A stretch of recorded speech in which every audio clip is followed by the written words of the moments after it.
Greetings everyone, my name is Thokozele. Today we'll discuss about the salespeople whom we shadowed at Louis stores in Claremont branch. The selling process is becoming more important to firms because nothing happens until something is sold. Personal selling is one of the fundamental elements of the promotional mix tools with which customers are personally persuaded to buy goods and services. The main advantage of personal selling is that it focuses more on the buyer's behavior throughout the customer journey. We as a group, we chose to Saleshadow salespeople of Louis for 2 days. It was a great experience ever. The first day was more theoretical, and then on the second day, we got a chance to perform a role play, like to put everything that we learned together in action. It was fun and educational at the same time.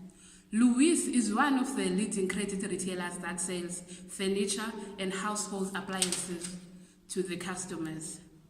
We also, in this video, will discuss the challenges that salespeople encounter on their daily activities, their responsibilities, the training that is provided for them in order to become successful. We also hope that by you watching this video, you'll also get an insight on how it's like on being on the sales field. Enjoy. Good day, you're speaking to Unati Marwan, and today we'll be talking about characteristics of a great salesperson. Managing skills and about taking control. 2 major characteristics of salespeople: strength to negotiate value in the face of buyers' price pressure, and self-discipline so that you can get things done without any supervision. Neither of those are characteristics of a person who is controllable. An inherent characteristics of a great salesperson is that they're fearlessly independent. Effective salesperson need to have a positive attitude towards their clients. They need to have good communication skills. They need to be trustworthy and honest. Louis sales have increased rapidly because their salespeople are honest and self-disciplined and self-motivated, and they are able to cultivate good seller and buyer relationship. They are knowledgeable of their products and industry which they work in. Thank you. Greetings everybody, my name is Nolokana Zibaya, and I'll be talking about the daily activities of a salesperson in the workplace. The way I'll be doing it, I'll be comparing consumer markets and business markets, because the roles of salespeople tend to differ as you work in the consumer markets or as you work in the business market. Number 1, personal sellers need to do a considerable amount of homework. They need to study their consumers, they need to study their product, they need to know their organization. In consumer markets, salespeople use their general interaction with customers. Things like personality, character, and how you handle yourself around people matter a lot when it comes to consumer markets. However, in business selling, it is different. In business selling, salespeople, they need to focus on the customer's needs and how they can create a product that will best fit these needs. Number 2, they need to prepare extensive presentation. Personal sellers in consumer markets don't really need to prepare an extensive presentation, because they tend to do their presentations on the fly, because they just need to know the product very well so that they can go to the consumer and convince them that this is the product that they want or that they need to buy. Whereas in business markets, they need to prepare an extensive, an in-depth presentation, looking at the needs of the customers and looking at the kind of product that they need to present in order to meet these needs. They also need to look at the strength of the supplier, and they also need to know the product features. What's the use of them coming and saying that they have this product, not knowing what the product entails, how the product is created, and what the product or what makes the product different from other products. Another thing is they need to understand consumers' needs. When it comes to consumer markets, this theory does not apply a lot, because they focus on knowing the product and then taking the product to the consumers and hard selling the product. Whereas in business selling, they need to know what are the needs of the customers, so that they know what kind of a product to to create. They are more like a need-based selling. And then they need to also sit in meetings together with their clients, trying to find solutions to the client's needs, and also introduce them to new markets that they have. Lastly, what they need is teamwork.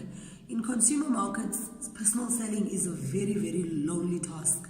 You work on your own and you get to interact with customers on a one-on-one basis. Whereas in business selling, it involves a team and roles are split up to all the team members. They need to fulfill all their roles, and each member needs to be, like if they're creating a presentation, each member needs to be responsible for a certain part of that presentation, because business selling involves teamwork. In conclusion, I would like to say that if you're applying for a job in personal selling, you need to know whether you are going to deal with consumer markets or business markets, because they tend to differ a lot. Thank you. Greetings to all. My name is Una Komatinyana. My job here is quite simple. I'll be talking about the challenges that are faced by salespeople in today's world. When a salesperson has a shortfall of confidence within themselves, the salesperson will not be able to be enthusiastic and passionate about the product he or she is trying to sell to the customer. This will limit him or her from even sharing the benefits of the product, which could lead to a loss of deals and little customer interest on the business. Sales reps from Louise who lack self-confidence are developed by sales managers and are given training on self-esteem because they care about their employees' growth. Other challenges also include competing with a lower price competitor such as OK Bazaar, which is Louis' direct competitor whose promises won't hold up over them. Thank you. Hi, my name is Busiswano Family and I will be talking about customer experience. First of all, I would like to explain what customer experience is. Customer experience is the product of an interaction between the organization and a customer over a duration of time. A good customer experience means that the individual experience during all points of contact matches with the individual's expectation. This interaction is made up of three parts. The first one will be the customer's journey, meaning that when the customer walks in the store up until to the paying point. And the second one would be the brand that the customer interacts with. As a sales associate, you need to be always there when the customer needs you. Just in case she wants to ask a question, you need to be able to answer a question with a positive attitude. Customer satisfaction is the top priority and hopefully creating loyal and returning customers. Louis meets up with their employees to discuss what they can do in order to improve their customer experience. There are four components that they always spoke about. The first one is resilience. Offer the customer what they want and when they need it. And the second one is reliability. It is about keeping the brand's promise. And the third one is responsiveness. Listen, understand, and act. And the last one that Louis spoke about is convenience. Be where the customer needs you. And that's all I'll be sharing you with. Bye. Greetings everybody, my name is Asisi Pomadzeke. Today I'll be talking about the training which the salesman undergoes. Before I start with that, I would like to outline that there are two types of training. The first training is teaching the basic mechanics of sales, and the second training is company-specific training. I'll be talking about the company-specific training at Louis Door. Number one is the induction training.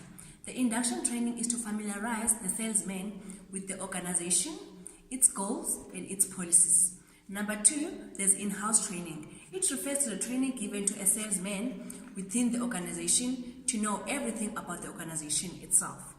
Number 3, there's on-the-job training. On-the-job training, the salesman has to do his job mainly outside the organization and has to go outside to meet with the clients of the business. Number 4, there's the off-job training.